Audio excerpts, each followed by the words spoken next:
So, like, okay, like during my A levels, right? That was like back in the UK. So I lived in a very small town.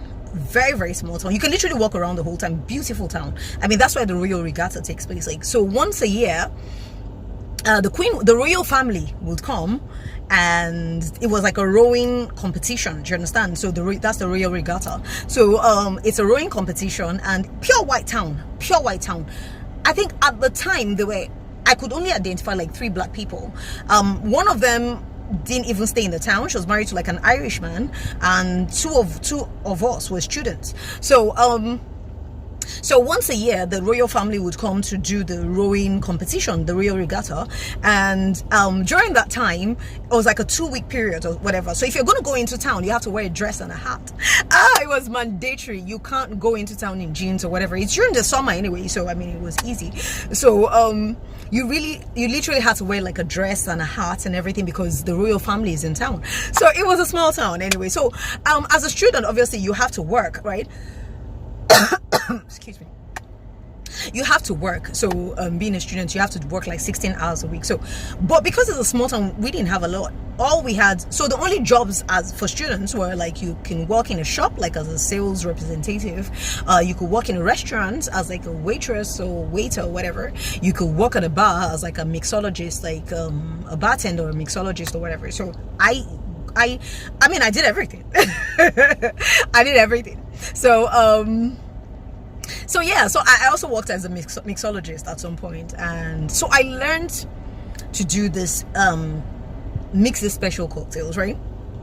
Now, what you will achieve with like whiskey is like very strong, right? With like 5 bottles or 10 bottles or 5 bottles. No, I'm exaggerating. Like maybe 3 bottles or maybe 2 bottles of whiskey, 2 whole bottles, I can achieve in a little glass, if that makes sense. So I don't like alcohol in large contents, right? I don't. But I was able to mix this very small content that somebody that would drink 2 bottles of whiskey would literally maybe pass out if they drank that one, right? Only because I wanted to achieve being buzzed or whatever, but very, very quickly, if that makes sense. So I needed to achieve it, but in a smaller quantity, because I can't do alcohol in large quantities, which is why. So I knew then that my blood can take what most people's blood can't. Like, I had this job, right? And because it also involved a bit of nightlife, like I said, my spirit does not let me do a lot. So I needed to obviously tame my spirit with the alcohol. So I won't say I was codependent on it. Like I said, now it's not that I can't drink, I just don't. I can't be bothered. Do you understand? It's not like I can't go out with my friends and have a cocktail. It's just, I don't want to. So anyway, so yeah, it evolved a bit. So I mean, so I would always have this cup, right? Because obviously I had to be a certain way and everything. My spirit won't let me be sexy. I'm not kidding. It won't let me. You see, so anyway, I'll get into that. So I needed to be a certain way, obviously, because it involved nightlife as well. It involved inviting people, like a lounge setting, like Friday night parties and everything. So imagine all the sorts of energies that are coming in there. For me to be able to withstand all that, I needed to tame my spirit. So I needed that alcohol. So I always had this cup of whatever, poison, wasn't it? So not poison, I mean that mix. And I taught the bartender as well how to make it. So he knew I would just give him my drink. So he knew not to make that drink for anybody, because the few people that tried to take it, they probably passed out. Yeah, somebody literally passed out on their way home or whatever it is. So there was this day I was like with my bosses and everything, and some of their friends came over. So we're all talking and everything. And then there was this lady that was like, oh yeah, I can take my alcohol. I can do this. I can do that. I do that. And my boss said, whatever she has in that cup, trust me, you can't take it. And she's like, no, are you kidding? Blah, blah, blah, blah. Let them make one for me. No. Oh, I'm a pro. I do this. I do that. I'm like, okay. Well, my blood can take one. Most people's blood can. So, so anyway. So I told the bartender, okay, so make her my drink. Do you understand? So he made the drink for her, and so she had, and I mean, it was like half a glass, that's all. So she had taken a bit, and then at some point she got up, she was talking, and then she sat on like my boss's lap, and I knew, like, I was already doing like a countdown for her, like, oh, okay, she's about to pass out. But she kept talking, oh my god, I'm this, I'm that, and she kept talking. And all of a sudden she excused herself and went into the bathroom, and then we found out that she had passed out. And they had to rush her to the hospital, I'm not kidding. So like and I was like seated there, like I'd even finished my drink, and I was like, just no more. My bosses were like, what the heck is in that cup? It was so funny. Anyway, you had to be there to understand it. So anyway, she had passed out. She had passed out. She had talked so much and talked herself up and everything. So she had passed out in the bathroom. So they had to like take her home or hospital or something. I can't remember. Anyway, which is why if I take like a normal cocktail and I'm dizzy or drowsy or passing out, or I will point fingers at the people I'm around. I would literally, because I know they've put something in my drink. Do you understand? I know, which has happened to me a few times with people, or somebody I would call a friend, somebody I would call a boyfriend. It's happened to me a few times. Do you understand? Like when I sleep off, I'm dizzy, I'm talking, it's a lie. It's not possible. It's not possible, because what my blood can take, a lot of people can take it. So if that sort of thing happens and I'm just taking like a normal cocktail, and do you understand, it's highly impossible. I will point fingers at those people that they've slipped something in my drink, because it's impossible. It's impossible. Do you understand? I know what my system can take. It can still take it, but like I said, I needed that alcohol to tame my spirit. Now I've yielded to my spirit, so I don't need it anymore. Anyway, so like every time I get into a relationship and I have to be intimate with my partner for the first time, I have to tame my spirit. I have to tame my spirit. So I don't know if anybody that I've ever dated gets to watch this video, they would realize that the first time I had to drink, because you can't touch me. It's not possible. I don't like to be touched. So I literally need to tame my spirit enough to relax for the person to be able to, do you understand? Yeah, pretty much. So I think I've said so many things that I experienced. I mean, people don't know this. I've had to pretend through it. I mean, my skin will be crawling, I'll be going through, but I can't talk. I have to smile through it. I have to tame my spirit through it. Now, like I said, I've always had to manage a divide, my flesh and my spirit. Now, I've always coveted the ways of the world. Like I said, I was a very, very, very weak person. Very weak. I knew I was different. I knew there was something different. I didn't have information. So I was weak. So people were different. And like I said, being an empath, you attract a lot of negative energies. So I had a lot of negative people. I had good people too, don't get me wrong. I had great people in my life. But I had a lot of negative, dark people in my life. Very, very. I had a lot of them. And like I said, with those people, they can be just as intuitive. Not all of them. Some of them, especially the ones that are narcissists, the narcissists among them can be just as intuitive. So they know that this person does not know who she is or what she's about, or do you understand, or the light she carries. So we're going to take advantage of that, if that makes any sense. So I wanted to be like everybody else. I wanted to fit in so badly, but I couldn't do it. I would have friends that, I mean, I was also a people person. So most of the time, I mean, I would date people that maybe wealthy, very wealthy.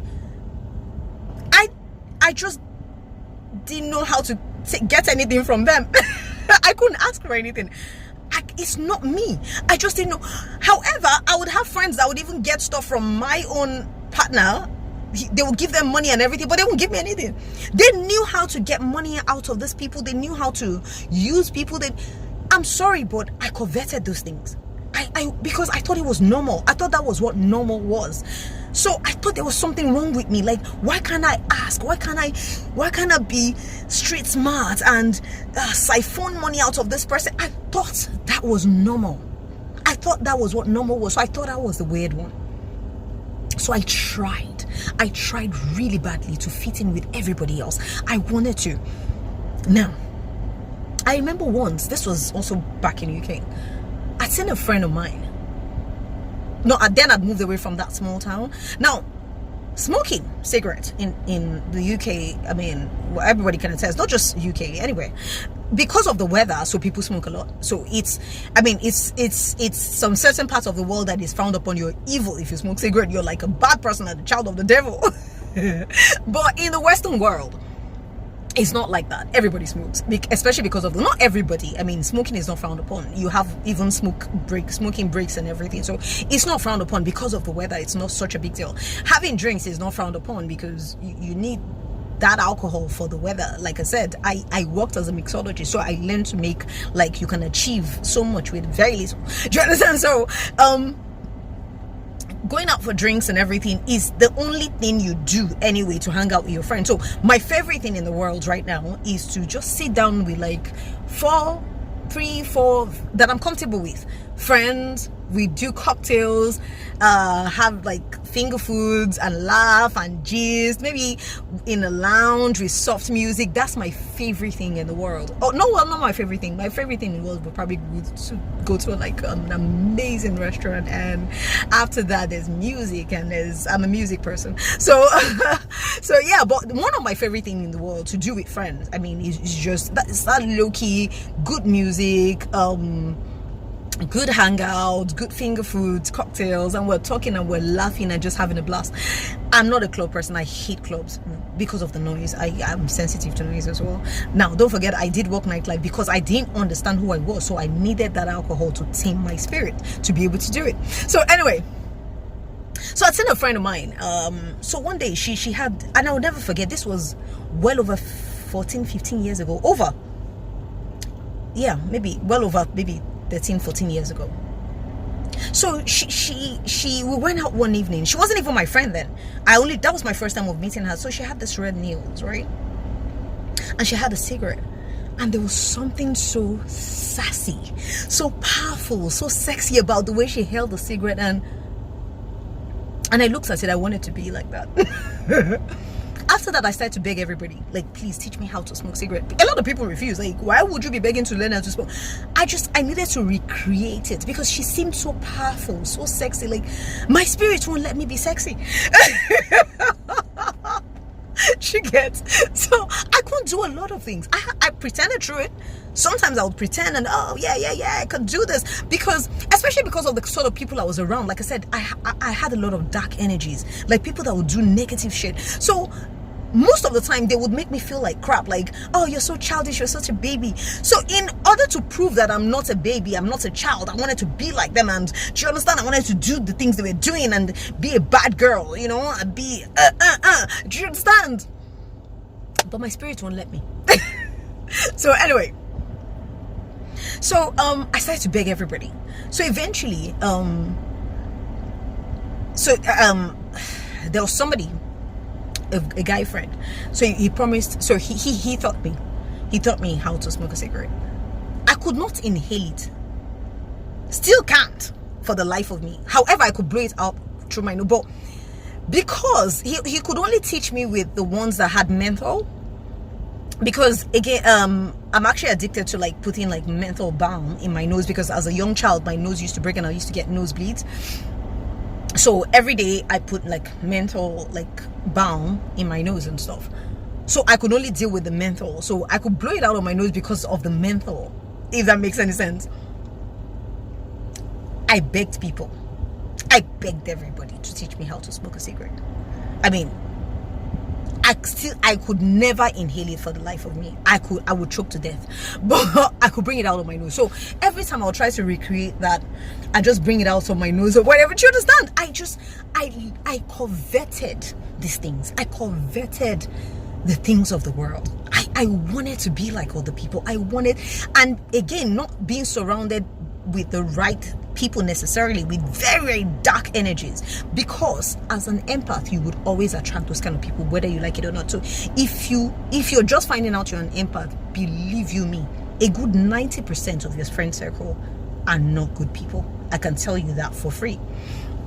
So anyway, not that everybody in the world is not good or everybody in your circle. No, you just learn to need to decipher. You would have some good people, but trust me, a good 90%, because you would naturally attract those sort of people. Naturally attract those sort of people. They would lie on you in a heartbeat. They would betray you in a heartbeat. They will backstab you in a heartbeat. They will kill you in a heartbeat. When I say kill, I'm not talking about necessarily physically killing. Do you understand? Some people carry the energy of death. Like, okay, so when I say energy, is also spirit it's like saying okay, in religion, right? You see things like envy, like they say money is the root of all evil. No, it's not. Envy and jealousy is the root of all evil. Trust me, it is. And these things are spirit, and these people carry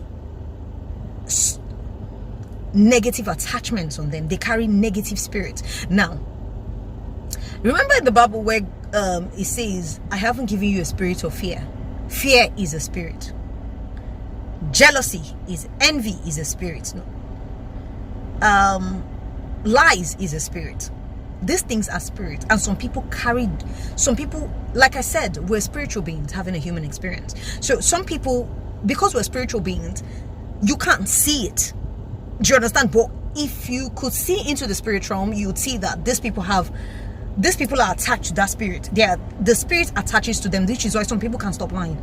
They can't stop lying to save their own lives. It's an entity attachment. It's a spirit. It's an entity, and it has attached to them. Do you understand? So you need to cleanse. Some people are so envious of other people that they are ready to kill that person. Do you understand? It's a spirit. It's an attachment. It's already attached to them. You can't see with physical eyes, but it's a spirit. So some people carry entity attachment. Some people carry that succubus, incubus, sexual spirit. That's why they can't stop having sex. Whether they like it or not, they can do anything they want, but they always want to hump anything. They can hump a door, hump this, hump that, hump that. It's a spirit. Do you understand? These things are spirits, and they're attached to people. So you have to do like cord cutting. You have to cut yourself and separate yourself, hence deliverance. Which is why I said, as an empath, you need to be either well versed in religion or well versed in spirituality, but you need to practice one to a max, whether you like it or not. You don't have a choice. So if it's spirituality, you practice it to the max. If it's religion, you practice it to the max. But whatever it is you practice, you need to be well versed in the other one as well, because you will need both. You need both. Do you understand? To be able to understand certain things. So some people carry the spirit of death, the energy. So when I say energy, spirit, the energy of death. Not necessarily that they will kill you, but think about how sometimes you meet somebody, and whilst they're in your life, things are going great for you. They have good energy. Then you meet some people, whilst they're in your life, your money goes down. You lose your businesses. Your marriage goes away. Your things start to go down. They carry the energy of death. So they have the spirit of death attached to them. So they might not necessarily kill you physically, but you're pretty much like a walking ghost, because they'll kill everything else in your life. Everything good in your life, they'll kill it whilst they're in your life, if that makes any sense. So they carry the energy of death on them. So people that carry all this attachment, once you have an entity attachment, your energy is dark. Your energy is negative. Your energy is pretty much demonic, because it's like having a demon attached to you. You're demonic. Do you understand? Pretty much. Do you understand? So the only people that have like negative attachments can only do negative stuff, if that makes any sense. So if they're lying on you, they can't help it. They just have to lie on you. They have an attachment. That's lie is attached to them. They don't have a choice. They'll just go keep lying on you. Do you understand? If they are backstabbing you, or they are envious of you and they want to backstab you and destroy your life, they don't have a choice. They are carrying the spirit of envy. Do you understand? And is the root of all evil, not money. Not money. Do you understand? Money is not the root of all. Envy is the root of all evil. So I'm trying to retract to what I was talking about. Anyway, so I started to beg people to teach me how to smoke. So this person taught me. So I coveted these things. I wanted to be like everybody else, because I thought I had a problem. Now imagine if I'd had access to this information as a younger child. even half of the things I experienced, I never would have experienced it because I would have understood who I was. I would have understood what I was going through, what was in my life, and why things were, I was that sensitive, or I was, do you understand? I had access to, do you understand? So what I did to be able to fit in so much was dumb myself down. Like, because an empath is, because you're bare, you pick up information, you pick up, like I said, if you spend time in the presence of somebody that, if I spend time in someone that pretends like they don't smoke, I would know, because I would feel like smoking, if that makes any sense. So I tend to know things that I'm not supposed to, you know, so, but I didn't know how. And so I remember dating this person, like I said, I was trying to fit in so badly. And he had said to me, well, you're so paranoid. If you look too deep into a hole. So sure, I actually remember that statement. He said to me, if you look too deep into a hole, you'll find a snake. So I'm like, okay. So I'm going, whatever it is I see, I'm going to pretend I didn't see it. So I started to talk myself out of everything. So even when I come around somebody that would later backstab me, I would feel it, I would know, but I would talk myself out of it, like, no. Oh, no, that's not what you saw. So for the longest time, when I get like negative information about somebody, I would never accept it. Never. Because I thought I was too paranoid. Like my ex had told me that if you look too deep into a hole, you'll find a snake. So I just felt like, no. So every time I talked myself out of everything. So basically, when I made that statement in one of my videos and said, whatever it is the narcissist did to me, and let it happen, I let it happen. Because they were people, the outside world, what people were doing to me wasn't my problem. My real fight was with myself. All my life, I felt like Freddie was pulling me here and God was pulling me here. Like my fight was between my flesh and my spirit. So what other people were doing was never really my problem. Yeah, they were doing bad stuff to me, but it was never really my problem. I never really in fact, I don't miss anything. If you flicker your eye, I see it. But I dumb myself down and I stay as aloof as I can, and I tell myself, no, I didn't see that. No, you're paranoid, I didn't see that. I talk myself out of it very, very quickly because I don't want to admit that I've seen that.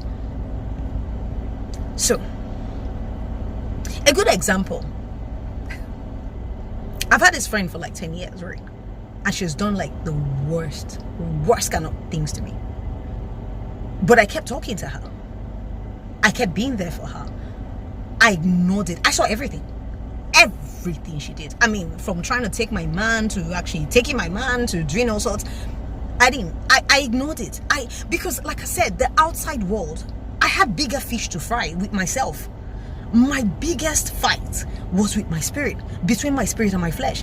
It was a torture. It was a fight because I coveted the world. I wanted to be normal. I wanted to do those things like take pictures and do all those things that people did. I just could not. So I was fighting my spirit. So what the outside world was doing was, it was not my problem. I saw it. So everybody would say to me, you stupid, this person did this thing to you, you're forgiving them. I'm like, that wasn't my issue. My issue was bigger than that. I was fighting something I didn't understand. I was fighting my spirit, my flesh. It was a major fight between my flesh and my spirit. And like I said, now I've yielded to my spirit, so I don't have that problem anymore. But all my life, it's been a fight. I have acted. I would act with relationships. I would act with, because I could not tell anybody that this was what it was. I could never, ever open up to tell anybody that I'm not as vivacious as everybody thought I was. Do you understand? I liked to be vivacious. I coveted those things. I wanted to be like people and, dress up. One time I convinced myself that I was so into shoes. Then I bought a whole room. I used it just for shoes. A whole room just full of shoes. And I told myself, yes, I'm into shoes. I don't need much to be happy. I'm just one of those people. I don't need. Do you understand? But I was not going to accept that. I had to be like everybody else. I had to be a diva. I had to be, do you understand? I had to be. I coveted these things. I wanted to be those things. Do you understand? So I fought my spirit. And my spirit was so strong. It would not let me. Do you understand? So sometimes to tame my spirit, I would have to take a drink. So once I do that, obviously I think my spirit really hates alcohol, and I talk about my spirit like it's another person, because it is. Most of the time it just has a mind of its own. Do you understand? So I have to take a drink to be able to relax, and okay, so now I can feel sexy with myself. Now I can feel, do you understand? Now I can do this thing. Now I can just talk, and I can't do those things normally. I can't. But I could not let people know that, because a lot of people kind of thought, oh, she's such a diva. I could not be anything less than that diva people thought I was. I couldn't. So I had to pretend through it. I had to pretend. All my life I've been pretending and acting and trying to be something I am not. Do you understand? So this friend of mine, I'd seen so many things, but she never knew. So about a year ago, it got to a point she was doing something else to me again. She was doing it. She was in the middle of it. I saw it. I didn't see it. I felt it. I knew it already. A few things that happened that picked up on it. So but this time around, because it now happened to be a time when I started to get information about certain things, about being an empath and everything. So like I said, information is power, right? I was getting stronger. Oh, and this silly girl, she had sent me like a cryptic message and said something like, oh, you're a fool. Not in that sense, like being insulting, but in a cryptic way, saying you're dumb, you're stupid. Like a lot of people thought I was dumb. Yeah, a lot of people thought I was dumb. I dumbed myself down a lot because I ignored so many things. I talked myself out of so many things. I saw things.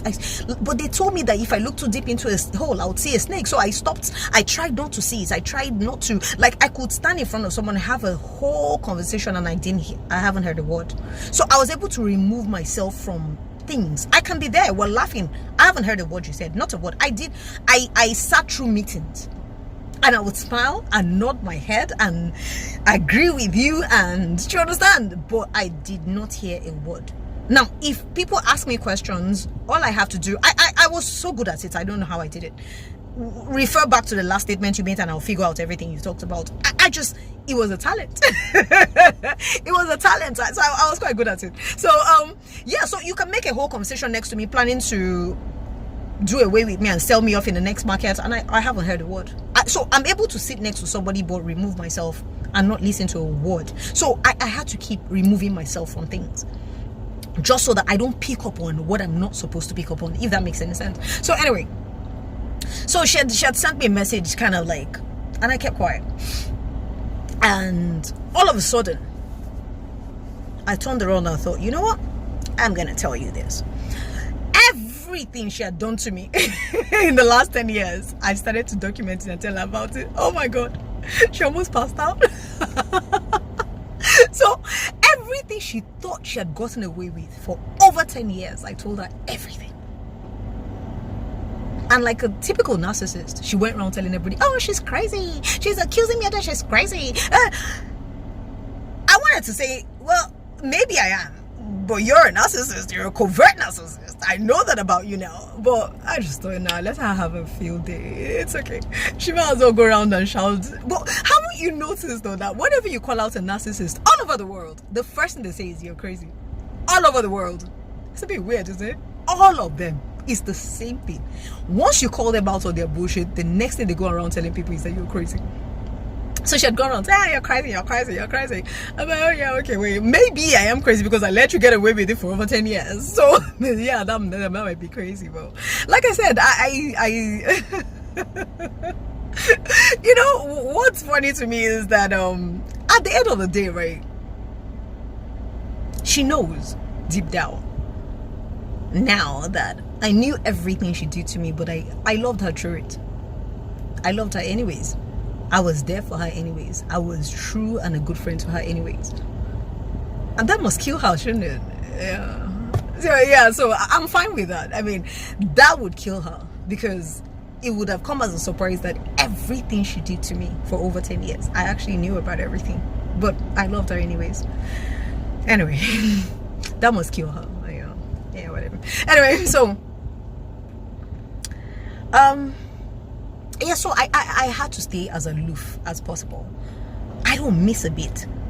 Again, that runs in my family kind of, so I didn't think that was so weird. I didn't think that was part of being an empath. So like I said, I mean, if you're an empath and you resonate with any of these things, please let me know. I mean, if you ever get to see this video.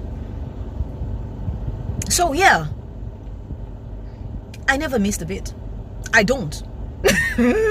But I try to stay as aloof as I can because it's easier for me. I don't pick up on things I'm not supposed to. That isn't my business, because other people's, like I said, outside and other people has never been my business. That's why people get away.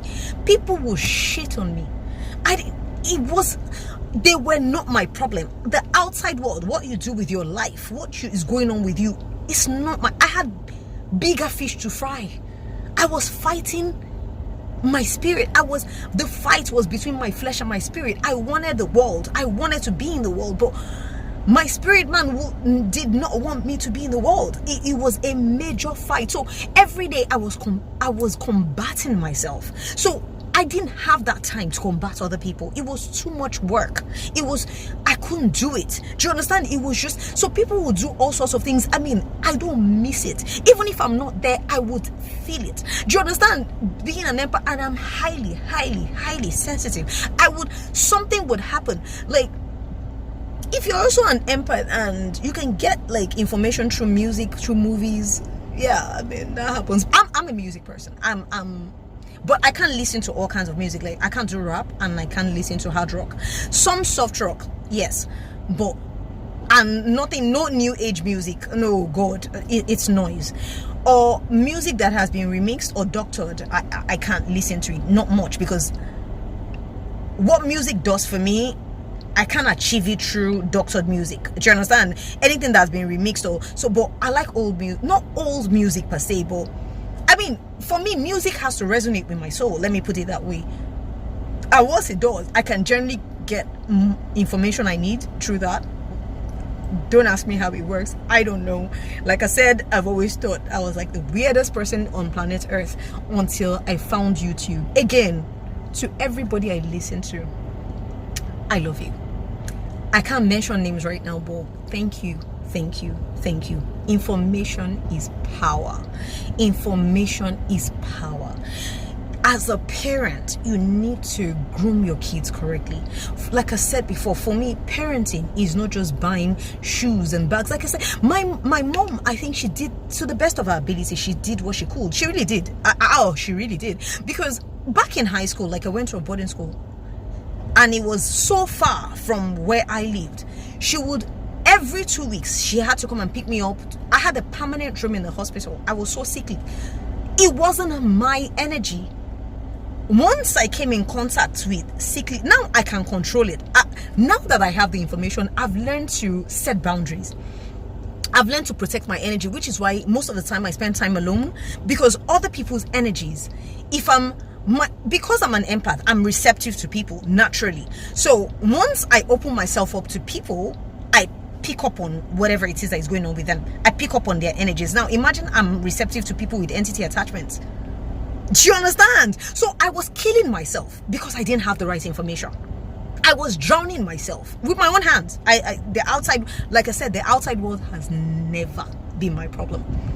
I was bringing people with attachments, with dark energies into my space, and I was receptive to them. So those things, do you understand? So back in high school, I used to fall sick like every 2 weeks. So she would have to travel. I mean, it was a long distance. My mom would have to travel to come and pick me up, then take me to the hospital. Then I'll be in the hospital for like 2 weeks. I had a permanent room in the hospital. It wasn't my energy. I was picking up on other people's energies, other people's sicknesses, other people's. Do you understand? I'll come in contact with them, then fall sick. They have my whatever it is, then I have it. Do you understand? So every 2 weeks, if not less, I was always ill. I mean, during my final exams, half of it I spent in the hospital.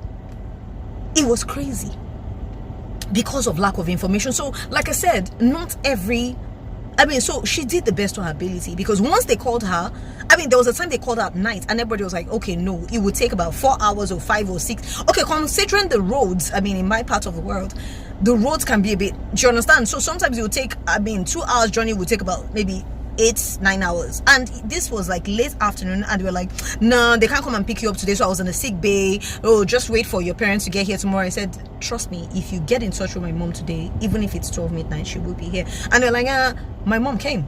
Do you understand? So as far as I'm concerned, she did the best she could do. But like I said, it was a bit more than that. It required information. It required, so parents, take care. All children are not the same. Some children, I would have avoided a lifelong of lessons, a lifelong of trauma, a lifelong of abuse, a lifelong of depression, a lifelong of all sorts of things, if only I had access to information. If only my parents knew what was going on with me, or knew the depth. Do you understand? If only. I mean, so many strange things. I can't even go into a half of the strange things that happen. But now I celebrate it.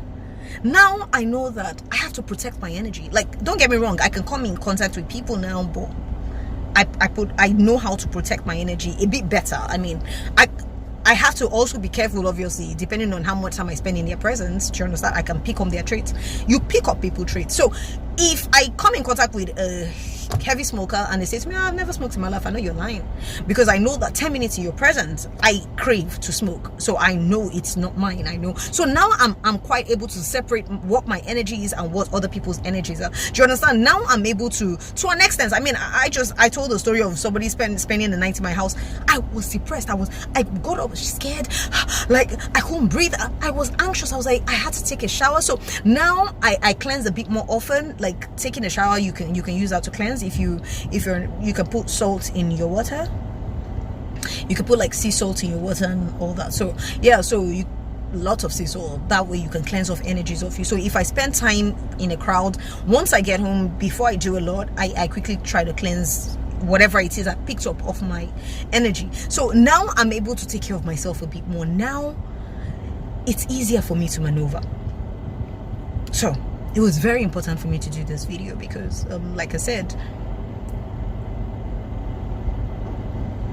children, bringing up a child, I mean, it's an experience for me and I don't regret it. It's so I have a knowledge of both sides of the world, which is great, but it could have been avoided as well. A lot of it could have been avoided. A lot of it could have been avoided. I mean, panic attacks, all sorts of sicknesses, all sorts of things could have been avoided. Spending so much time in a hospital, all sorts, going through abuse. I mean, for me, getting into a relationship, because I was so scared to come out of that relationship and having to start over and having to get used to somebody touching me, another person touching me again. So I would let that person abuse me. I would let that person get away with whatever. I would let that person cheat on me. I would let that person do anything. I would let that, because I can't walk away and go and start over with somebody else. So when I relax with somebody, I can be a bit intense in terms of I can't cheat. I'm not cheating. Do you understand? So I tend to focus too much on the person, and then they're like, oh, so intense. So every time, so they would have done all sorts, cheated, done all sorts of abuse, and I'll take it. But the day I decide I'm not taking it anymore, I put up a block and I walk away, and then they're like, what happened? We thought you were so obsessed, and how did you walk away? I was never obsessed. I was just scared to walk away, because having to get into another relationship, oh my god, now another person has to literally touch me. I don't like it. I mean, you know, once I relax, I mean, yeah, I was saying this to somebody and I'm sure he thought I was lying. I opened up to him and I was telling him that I have to.